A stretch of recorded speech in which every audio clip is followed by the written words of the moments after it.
You haven't had me on one of your records. Yes, I have. That would be No, I was on your record. you were on my record. Something just happened on live television that has fans talking louder than a packed honky-donk on a Saturday night. For years, people have watched country singer Wyatt Cole and talk show powerhouse Dallas Reyes go at each other on camera, teasing, roasting, trading looks that seem to say more than either of them ever would out loud. And everyone has wondered the same thing. Was all that chaos just for the cameras, or was something real hiding underneath it? Wyatt finally slipped, and what he admitted might just confirm what fans have been whispering about for years. It wasn't wrapped in a publicist's careful phrasing or buried behind a joke that could be walked back later. It was raw, it was unfiltered, and it was impossible to unhear. Suddenly, every roast on their shared reality competition show and every headline about their so-called feud looks completely different. So what did Wyatt actually say, and why is the internet losing its collective mind over it? Let's get into it. Picture the scene first, because the setting matters here. It's a Tuesday afternoon taping of Dallas Reyes' daytime talk show, the kind of show that's become appointment viewing for millions of people who want their gossip served with a side of genuine warmth. The studio lights are cranked bright enough to make your eyes water if you look at them too long. The camera operators are gliding into position like they've done this 1,000 times, because they have.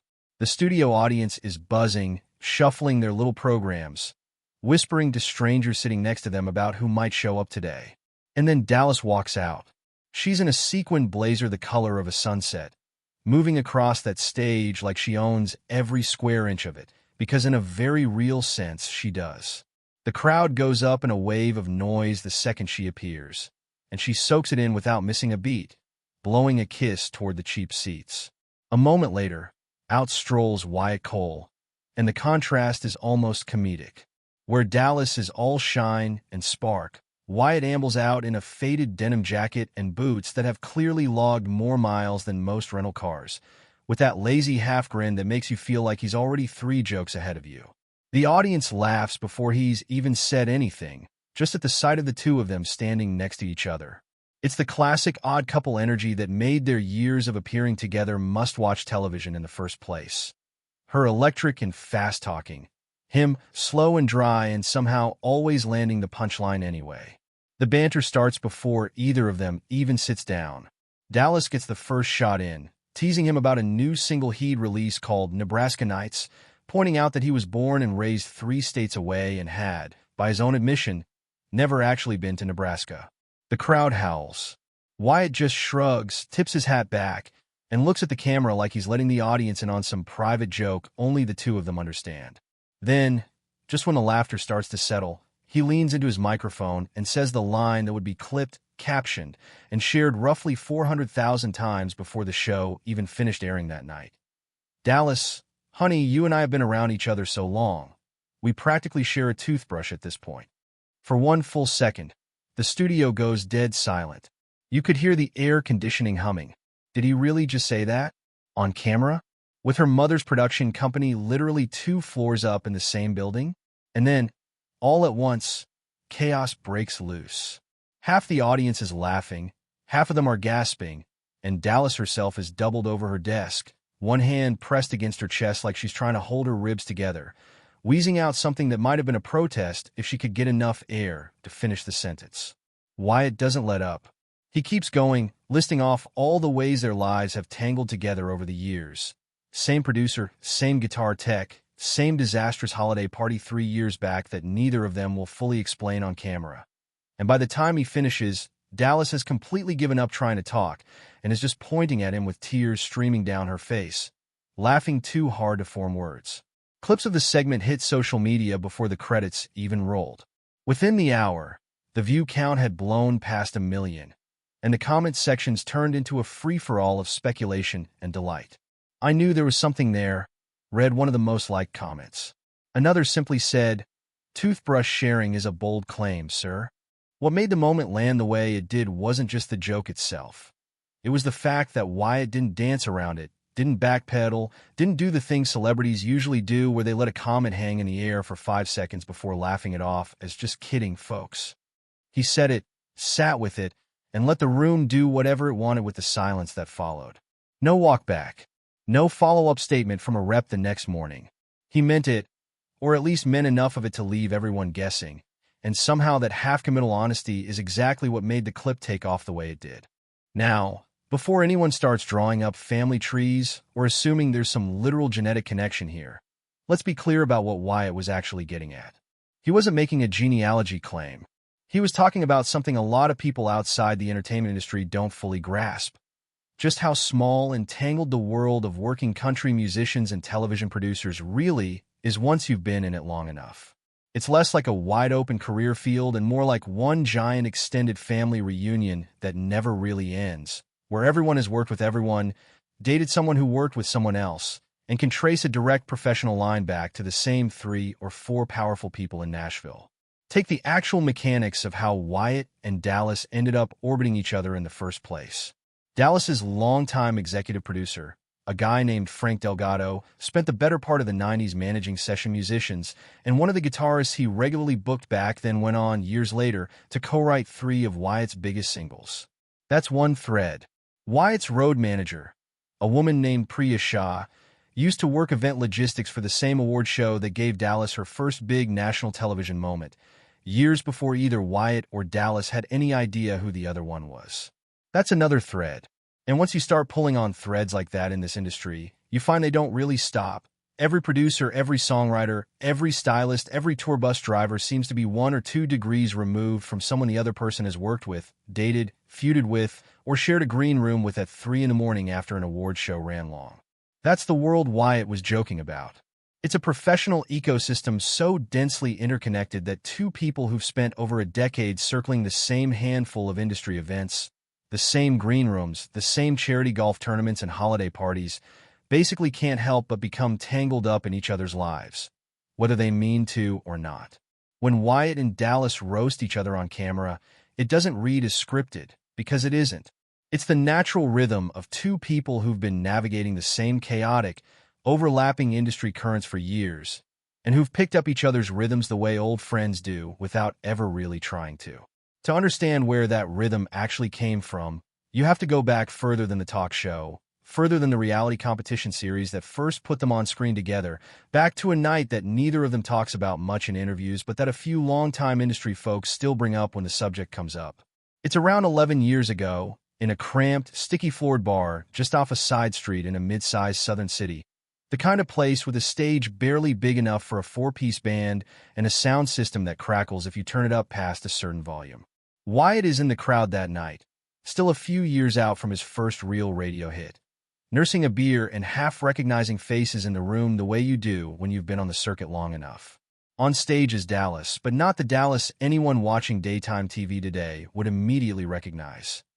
Younger, rougher around the edges, fronting a scrappy little rock outfit, and belting out covers with a raw, almost aggressive energy that has nothing to do with the polished, camera-ready persona she'd later become known for.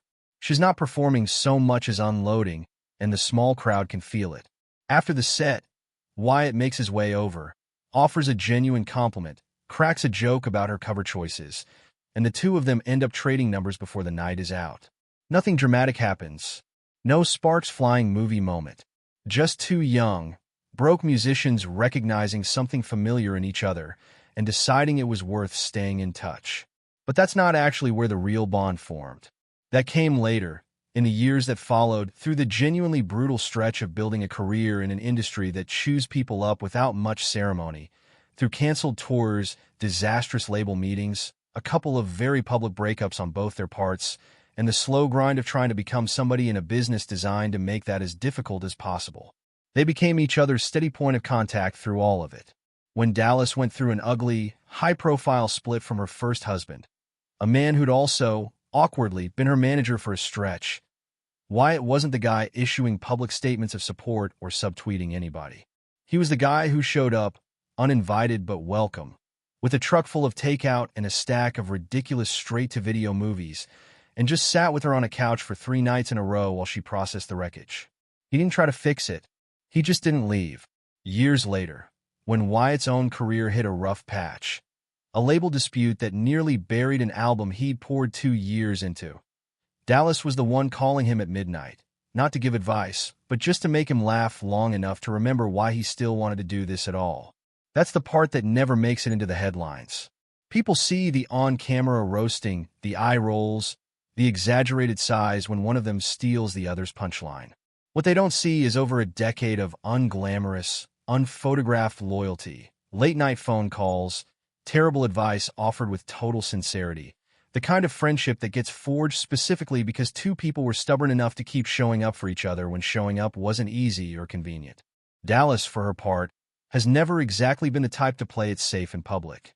Where Wyatt built a reputation on laid-back charm and a carefully maintained sense of humor, Dallas built hers on saying exactly what she thinks, consequences be damned, and that honesty has landed her in more than a few storms over the years. It's not just the on-air banter that gets clipped and shared. It's the actual controversies, the moments where her bluntness put her directly in the crosshairs of public opinion, and where Wyatt, without fail, ended up quietly standing somewhere just off to the side, ready to help without needing credit for it. There was the album, several years back, that Dallas fought her label tooth and nail to release the way she wanted it. A rawer, more personal record than the polished pop country crossover the label had been banking on. The executives pushed back hard, reportedly telling her the songs were too much and suggesting she stick to what had worked before. She got painted in a few industry write-ups as difficult, as someone who didn't know how to take good business advice. Wyatt never said a public word about it. He also never once missed a session at the tiny studio where she recorded most of that album in secret, showing up some nights just to sit in the corner and hand her coffee, not offering opinions unless she asked for them. Then there was the radio interview a few years later, where an offhand comment about her parenting choices set off a genuine firestorm online, the kind of pile-on that can follow a person around for years afterward. Wyatt didn't post a defense. He didn't get into arguments with strangers in her mentions. He sent one text. It said she was doing a good job, and that anybody arguing otherwise online had clearly never actually met her kids. That was it. According to people close to both of them, that was exactly the kind of support she needed in that moment. Not a public campaign, just one person she trusted telling her the truth privately. And more recently, when reports surfaced questioning the work culture on her talk show's production team, with some staff describing long hours and high pressure. Though notably, every single person quoted in those reports made a point of saying Dallas herself had always been kind and was likely unaware of how bad things had gotten behind the scenes. Wyatt again said nothing publicly. But for about 6 weeks straight, an anonymous catering order started showing up at the studio every Friday afternoon, feeding the entire crew, no note attached, no explanation given. Nobody had to guess very hard who was behind it. That's the balance that seems to define whatever this is between them. Dallas runs straight at controversy, meets criticism head-on, refuses to soften her edges just to make other people comfortable. Wyatt operates in the opposite register entirely. Quiet, steady, showing up in ways that don't ask for attention or credit. He knows exactly when to jump into a joke on camera and exactly when to disappear into the background and just make sure she's not carrying something heavy by herself. Once the toothbrush comment hit the internet, though, all that quiet, behind-the-scenes stuff suddenly got dragged into the light, and fans reacted like they'd been handed the missing piece of a puzzle they'd been working on for years. Social media exploded within minutes. People started digging up old clips, old interviews, side-by-side photos from years back, building elaborate theories in real time about just how long this had actually been simmering. One widely shared post described the two of them as basically work spouses who've been in a committed bit for a decade and just won't admit it. Another user posted an old paparazzi photo of the two of them laughing together at some industry event years earlier, captioned simply, "This hits different now." Polls started popping up everywhere asking fans to weigh in. Was this just an old inside joke finally going public, or was there something more sincere buried under the humor? The responses were overwhelmingly split toward the second option, with people pointing to small details in the clip itself, the way Dallas kept reaching over to swat at his arm mid-laugh, the way Wyatt kept glancing at her instead of the camera even while delivering his lines to the audience. Short-form video platforms did what they always do, taking the audio clip and running wild with it, building reenactments, duets, and skits riffing on the "we're basically family at this point" angle. One especially popular video used the audio over a montage of every time the two of them had been photographed together over the past several years, set to a slowed-down, dramatic piano cover of a completely unrelated pop song, and racked up millions of views within a day. But the reaction didn't stop at memes. It turned into an actual campaign. Right after the segment aired, still catching her breath, Dallas leaned into her microphone and told Wyatt on live television that if they were really as tangled up in each other's lives as he claimed, the only fair thing to do at this point was finally record a song together. Wyatt, without missing a beat, said he'd do it, but only if he got to write the bridge. That exchange alone was enough to send a hashtag trending across every major platform within the hour, with fans demanding, loudly, repeatedly, and with genuine enthusiasm, that the two of them finally put something out together after years of only ever teasing the idea.